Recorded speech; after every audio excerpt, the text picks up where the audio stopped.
ಎಲ್ಲರಿಗೂ ನಮಸ್ಕಾರ.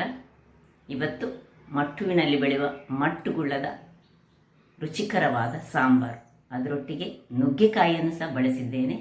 ಬಹಳ ಟೇಸ್ಟಿಯಾಗಿ ಬರುವಂತಹ ಈ ಕರಾವಳಿ ಶೈಲಿಯ ಮಟ್ಟುಗುಳ್ಳದ ಸಾಂಬಾರು ನಮ್ಮ ಉಡುಪಿ ಮಂಗಳೂರು ಸೈಡಲ್ಲಿ ಬಹಳ ಫೇಮಸ್ ಆಗಿರುವಾಗ ಈ ಒಂದು ರುಚಿಕರವಾದ ಮಟ್ಟುಗುಳ್ಳ ಹಾಗೂ ನುಗ್ಗೆಕಾಯಿ ಬಳಸಿ ಮಾಡುವಂತಹ ಸಾಂಬಾರು ಹೇಗೆ ಮಾಡುವುದನ್ನು ನೋಡೋ ಮೊದಲು ಯಾರೆಲ್ಲ ನನ್ನ ಚಾನಲನ್ನು ನೋಡ್ತಿದ್ದೀರಿ, ಯಾರೆಲ್ಲ ಇನ್ನೂ ಸಬ್ಸ್ಕ್ರೈಬ್ ಮಾಡಿಲ್ಲ, ದಯವಿಟ್ಟು ಸಬ್ಸ್ಕ್ರೈಬ್ ಮಾಡಿ ಸಪೋರ್ಟ್ ಮಾಡಿ ಅಂತ ಹೇಳ್ತಾ ಬನ್ನಿ.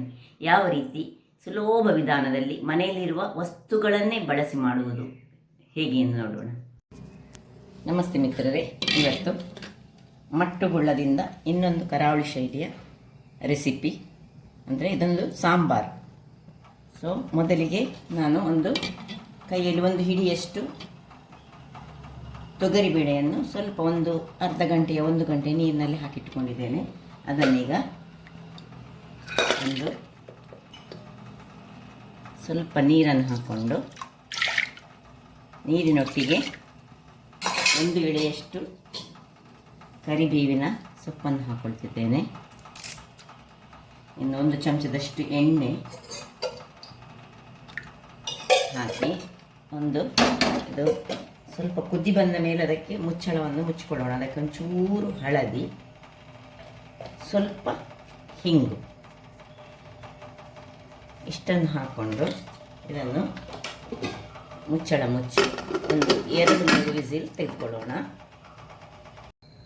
ಇದಿಲ್ಲಿ ಬೇಯ್ತಾ ಇರುವಾಗ, ಅಂದರೆ ವಿಸಿಲ್ ಆಗಲಿ 3, ಇಲ್ಲಿ ನಾವೀಗ ಈ ಬದನೆ ಮತ್ತು ಈ ನುಗ್ಗೆಕಾಯಿಯನ್ನು ಬಳಸಿ ಮಾಡುವಂತಹದ್ದು ಇದು. ಇದಕ್ಕೆ ಬೇಕಾಗುವ ಸಾಮಗ್ರಿಗಳು ನೋಡುವ. ಬದನೆ ಕಟ್ ಮಾಡುವ ಮೊದಲು ಇಲ್ಲಿ ಒಂದು 3 ಬದನೆಯನ್ನು ಕಟ್ ಮಾಡ್ಕೊಳ್ಳೋಣ. ನೀರುಳ್ಳಿಯನ್ನೊಂದು ದೊಡ್ಡ ದೊಡ್ಡ ಹೋಳುಗಳಾಗಿ ಕಟ್ ಮಾಡ್ಕೊಳ್ಳೋಣ.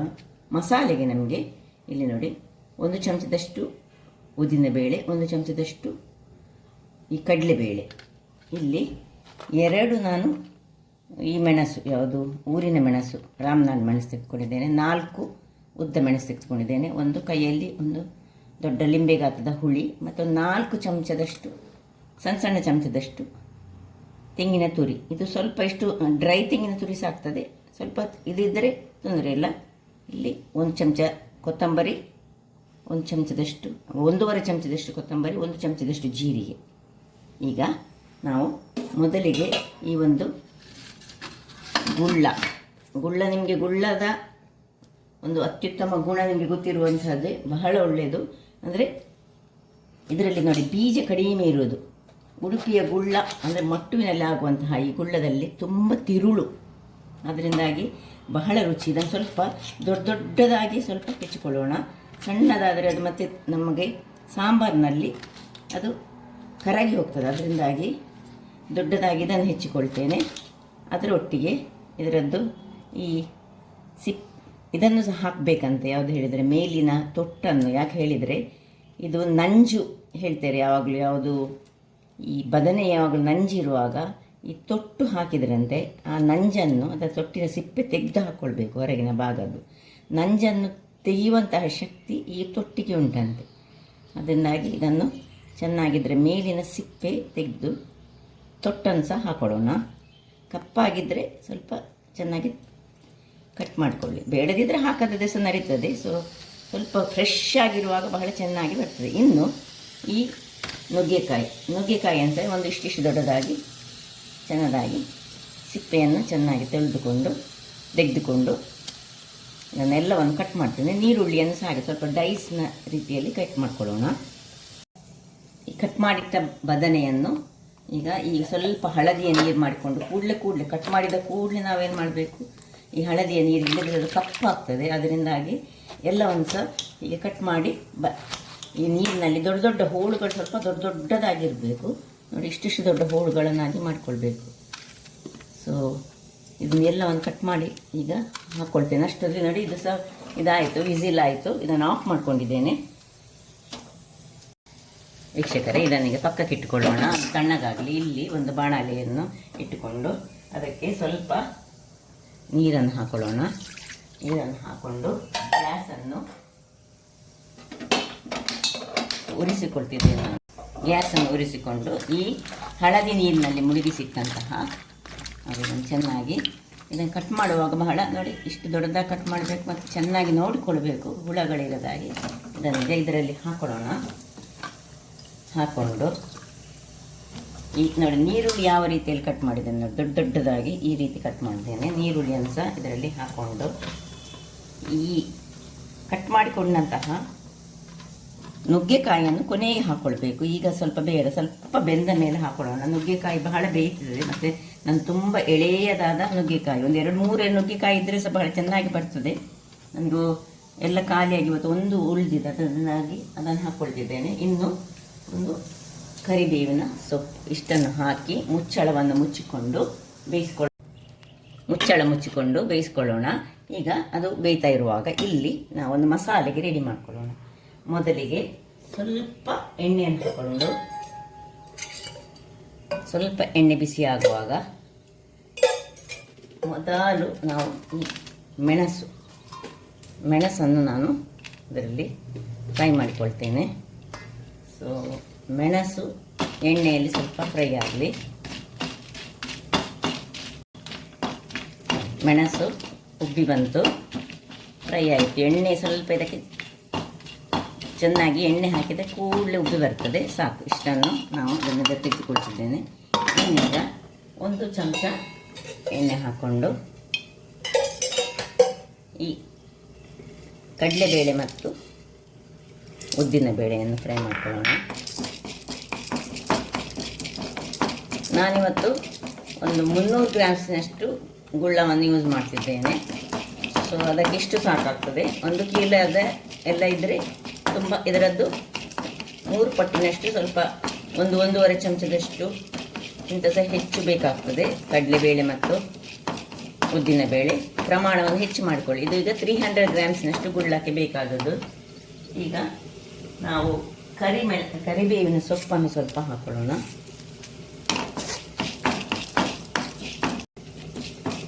ಇಲ್ಲಿ ನೋಡಿ, ಇದು ಚೆನ್ನಾಗಿ ಕಲರ್ ಸ್ವಲ್ಪ ಚೇಂಜ್ ಆಗುವಾಗ ಉದ್ದಿನ ಬೇಳೆ ಮತ್ತು ಕಡಲೆಬೇಳೆದು. ಈಗ ಇದರಲ್ಲಿ ಜೀರಿಗೆ ಮತ್ತು ಈ ಕೊತ್ತಂಬರಿಯ ಬೀಜ ಇಷ್ಟನ್ನು ಹಾಕ್ಕೊಳ್ತಿದ್ದೇನೆ. ಸ್ವಲ್ಪ ಇದು ಘಮ ಬರುವವರೆಗೆ ಹುರಿಯೋಣ. ಇನ್ನು 1 ಚಮಚದಷ್ಟು ಕರಿಮೆಣಸು, ಅಂದರೆ ಒಂದು 10 ಕಾಳಿನಷ್ಟು ಕರಿಮೆಣಸು ಬೇಕು. ನೋಡಿ ಒಳ್ಳೆ ಕಲರ್ ಬಂತು. ಈಗ ಇಲ್ಲಿ ತೆಂಗಿನ ತುರಿ, ಹಸಿ ತೆಂಗಿನ ತುರಿ ಆದರೆ ಇದನ್ನು ಚೆನ್ನಾಗಿ ನಾವು ಸ್ವಲ್ಪ ಇದರಲ್ಲಿ ಬಾಡಿಸ್ಕೊಳ್ಳೋಣ. ಸ್ವಲ್ಪ ಹಳದಿ ಪುಡಿಯನ್ನು ಸಹ ಇದಕ್ಕೆ ಹಾಕ್ಕೊಳ್ತಿದ್ದೇನೆ. ಚೆನ್ನಾಗಿ ಇದರಲ್ಲಿ ತೆಂಗಿನ ತುರಿ ಸ್ವಲ್ಪ ಘಮ ಬರುವವರೆಗೆ ಹುರಿದುಕೊಳ್ಳಿ. ಆಯಿತು, ಇಷ್ಟ ಆಗುವಾಗ ಇದನ್ನು ತೆಗೆದುಕೊಳ್ಳೋಣ. ಆಫ್ ಮಾಡ್ಕೊಂಡಿದ್ದೇನೆ. ಈಗ ಮೆಣಸನ್ನು ಸಹ ಇದರೊಟ್ಟಿಗೆ ಹಾಕ್ಕೊಂಡು, ಮೆಣಸಿನೊಟ್ಟಿಗೆ ಇದನ್ನು ಹಾಕ್ಕೊಂಡು ತಣ್ಣಗಾಗಲಿಕ್ಕೆ ಬಿಡೋಣ ಮಸಾಲೆ. ನೋಡಿ ಇಲ್ಲಿ ಗುಳ್ಳ ಸಾಧಾರಣ ಬೆಂದಿತ್ತು. ಈಗ ನೋಡಿ ಈ ಹೊತ್ತಿನಲ್ಲಿ ನಾನು ಈ ನುಗ್ಗೆಕಾಯಿಯನ್ನು ಇದರಲ್ಲಿ ಹಾಕ್ಕೊಳ್ತಿದ್ದೇನೆ. ನಾನು ಒಂದೇ ನುಗ್ಗೆಕಾಯಿ ಸ್ವಲ್ಪ ಅದರಿಂದಾಗಿ ಒಂದೇ ನುಗ್ಗೆಕಾಯಿಯನ್ನು ಯೂಸ್ ಮಾಡಿದ್ದೇನೆ. ಈಗ ಸ್ವಲ್ಪ ತಿರುಗಿಸಿಕೊಂಡು ಸ್ವಲ್ಪ ಉಪ್ಪನ್ನು ಹಾಕ್ಕೊಳ್ತೇನೆ ಇದಕ್ಕೆ. ನಾನು ರುಚಿಗೆ ತಕ್ಕಷ್ಟು ಅದು ಗುಳ್ಳ ಎಳೆದುಕೊಳ್ಳಲಿಕ್ಕೆ ಸ್ವಲ್ಪ ಉಪ್ಪು ಮತ್ತು ಚೂರು ಬೆಲ್ಲ ಅದರೊಟ್ಟಿಗೆ ಹಾಕ್ಕೊಳ್ತೇನೆ. 1 ಚಮಚದಷ್ಟು ಬೆಲ್ಲ ಹಾಕ್ಕೊಂಡು, ಸ್ವಲ್ಪ ನೀರು ಕಡಿಮೆ ಇದ್ದರೆ ಸ್ವಲ್ಪ ನೀರು ಬೇಕಿದ್ದರೆ ಹಾಕ್ಕೊಳ್ಬೋದು ನಾವು. ಚೆನ್ನಾಗಿ ಚೂರು ನೀರು ಕಡಿಮೆ ಅಂತ ಕಾಣ್ತದೆ ನಮಗೆ, ಅದಕ್ಕೆ ಸ್ವಲ್ಪ ನೀರನ್ನು ಹಾಕ್ಕೊಳ್ತೇನೆ ನಾನು. ಒಂದು ಅರ್ಧ ಲೋಟದಷ್ಟು ಸ್ವಲ್ಪ ನೀರನ್ನು ಹಾಕಿ ಮತ್ತೊಮ್ಮೆ ತುಂಬ ಸಹ ಗುಳ್ಳ ಬೇಯಬಾರ್ದು. ಅದಕ್ಕೋಸ್ಕರ ನಾವು ಈ ಕೊನೆಯಲ್ಲಿ ಈ ನುಗ್ಗೆಕಾಯಿಯನ್ನು ಹಾಕ್ಕೊಂಡಿದ್ದೇನೆ, ಬೇಯಲಿ. ವೀಕ್ಷಕರೇ, ಇಲ್ಲಿ ಮಸಾಲೆ ಸಹ ತಣ್ಣಗಾಗಿದೆ. ಇಲ್ಲಿ ಗುಳ್ಳ ಮತ್ತು ನುಗ್ಗೆಕಾಯಿ ಬೇಯ್ತಾ ಉಂಟು. ನೀರುಳ್ಳಿ ಅದರೊಟ್ಟಿಗೆ ಉಂಟು. ದೊಡ್ಡದಾಗಿ ಅದಕ್ಕೆ ನೀರುಳ್ಳಿಯನ್ನು ಕಟ್ ಮಾಡ್ಕೊಂಡು ಹಾಕಬೇಕು ಯಾವಾಗಲೂ ಹಾಕುವಾಗ. ಇನ್ನು ಇದರ ಮಸಾಲೆಯನ್ನು ತಯಾರಿಸೋಣ. ಮಸಾಲೆ ತಯಾರಿಸುವಾಗ ಇದಕ್ಕೀಗ ಹುಳಿಯನ್ನು ಸಹ ಸೇರಿಸ್ಕೊಳ್ಬೇಕು. ಅಥವಾ ನಾವು ಹುಳಿಯ ನೀರು ಮಾಡಿ ಗುಳ್ಳ ಬೇಯುವಾಗ ಸಹ ಹಾಕ್ಕೊಳ್ಬೋದು, ಅದು ಸಹ ಒಳ್ಳೆಯದಾಗ್ತದೆ. ಗುಳ್ಳ ಬೇಯುವಾಗಲೇ ಹುಳಿಯ ನೀರನ್ನು ಇಲ್ಲಿ ನೋಡಿ ಗುಳ್ಳ ಬೇಯಲಿಕ್ಕೆ ನಾವು ಹಾಕುವಾಗ ಹುಳಿಯ ನೀರಿನೊಟ್ಟಿಗೆ ಸಹ ಬೇಯಿಸ್ಬೋದು, ಅಥವಾ ಇಲ್ಲಿ ಮಸಾಲೆ ಒಟ್ಟಿಗೆ ಸಹ ಹುಳಿಯನ್ನು ಹಾಕ್ಕೊಳ್ಬೋದು. ಎರಡು ರೀತಿಯ ಸಹ ಮಾಡ್ಬೋದು. ಇದಕ್ಕೆ ಸ್ವಲ್ಪ ನೀರನ್ನು ಹಾಕ್ಕೊಂಡು ನಾನು ಒಳ್ಳೆಯ ಒಂದು ಪೇಸ್ಟ್ ಮಾಡಿ ತರ್ತೇನೆ. ವೀಕ್ಷಕರೇ, ಇಲ್ಲಿ ನೋಡಿ ಮಸಾಲ ರೆಡಿ ಆಯಿತು. ನಿಮಗೆ ಕಾಣ್ಬೋದು ನೋಡಿ, ಈ ರೀತಿಯಾಗಿ ಬರ್ತದೆ. ಇದು ಹುಳಿ ಸ್ವಲ್ಪ ಕಪ್ಪಿದ್ದರಿಂದಾಗಿ ಇದು ಕಪ್ಪಾಗಿ ಉಂಟು. ಈಗ ಇಲ್ಲಿ ನಮ್ಮದು ಇದು ಸಹ ತಣ್ಣಗಾಗಿದೆ, ಒಳ್ಳೆ ಬೆಂದಿದೆ. ಇದನ್ನು ಚೆನ್ನಾಗಿ ಒಮ್ಮೆ ಹೀಗೆ ಮ್ಯಾಶ್ ಮಾಡ್ಕೊಳ್ಳೋಣ. ಇನ್ನು ಇದಕ್ಕೆ ಟ್ರಾನ್ಸ್ಫರ್ ಮಾಡ್ಕೊಳ್ತಿದ್ದೇನೆ.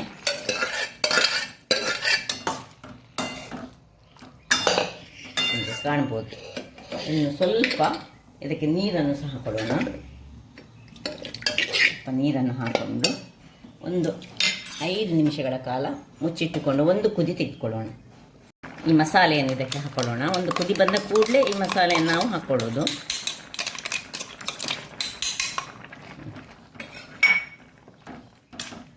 ನಮಗೆ ಈ ಹೋಳುಗಳು ನೋಡಿ ತುಂಬ ಬೇಯಬಾರದು, ಅದಕ್ಕೋಸ್ಕರ ಹೋಳಾಗಿ ಸಿಕ್ಕಬೇಕು. ಅದಕ್ಕೋಸ್ಕರ ನಾವು ತುಂಬ ಈ ಬದನೆಯನ್ನು ಬದನೆ ಹೇಳಿದರೆ ಗುಳ್ಳವನ್ನು ಬೇಯಿಸಬಾರ್ದು. ಇದಕ್ಕೆ ಸ್ವಲ್ಪ ನೀರನ್ನು ಹಾಕೊಳ್ಳೋಣ. ಸ್ವಲ್ಪ ಒಂದು ಅರ್ಧ ಲೋಟದಷ್ಟು ನೀರನ್ನು ಹಾಕಿ ಚೆನ್ನಾಗಿ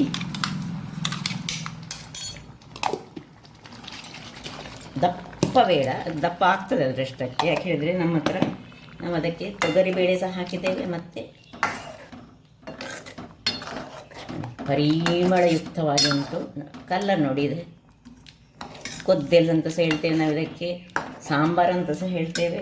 ದಪ್ಪ ಆಯಿತು. ಇನ್ನು ಸಹ ಒಂದು ಸ್ವಲ್ಪ ನೀರನ್ನು ಹಾಕ್ಕೊಂಡು ಒಂದು ಕುದಿ ಬರಲಿಕ್ಕೆ ಬಿಡೋಣ. ಕಲ್ಲರ್ ನೋಡಿ, ಈ ಕಲರಲ್ಲಿ ಇದು ಹೇಗೆ ಬಂತ ಹೇಳಿದರೆ ಇದಕ್ಕೆ ಸ್ವಲ್ಪ ಈ ಹುಳಿ, ನಮ್ಮದು ಹಳೆಯ ಹುಳಿ, ಇಲ್ಲೀಗ ಉಪ್ಪು ಚಪ್ಪೆ ಉಂಟು, ಸೊ ಉಪ್ಪನ್ನು ಹಾಕ್ಕೊಳ್ತಿದ್ದೇನೆ.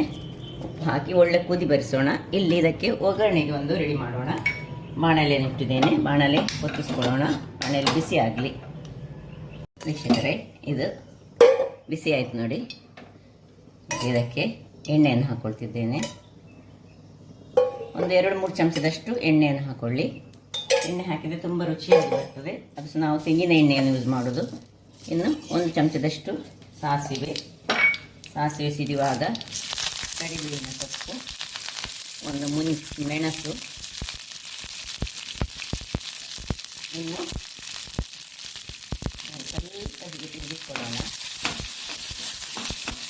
ಸ್ವಲ್ಪ ಹೆಚ್ಚು ಎಣ್ಣೆ ಸಹ ಹಾಕೊಂಡ್ರೆ ತುಂಬ ಚೆನ್ನಾಗಿ ಬರ್ತದೆ. ಇನ್ನು ಸ್ವಲ್ಪ ಹಿಂಗು, ಕೊನೆಗೆ ಹಿಂಗನ್ನು ಸ್ವಲ್ಪ ಹಾಕ್ಕೊಂಡು ಆಫ್ ಮಾಡಿಕೊಂಡು ಇಲ್ಲಿ ಇದನ್ನು ಇದಕ್ಕೆ ಟ್ರಾನ್ಸ್ಫರ್ ಮಾಡುವ. ಕುದೀತಾ ಉಂಟು ನೋಡಿ.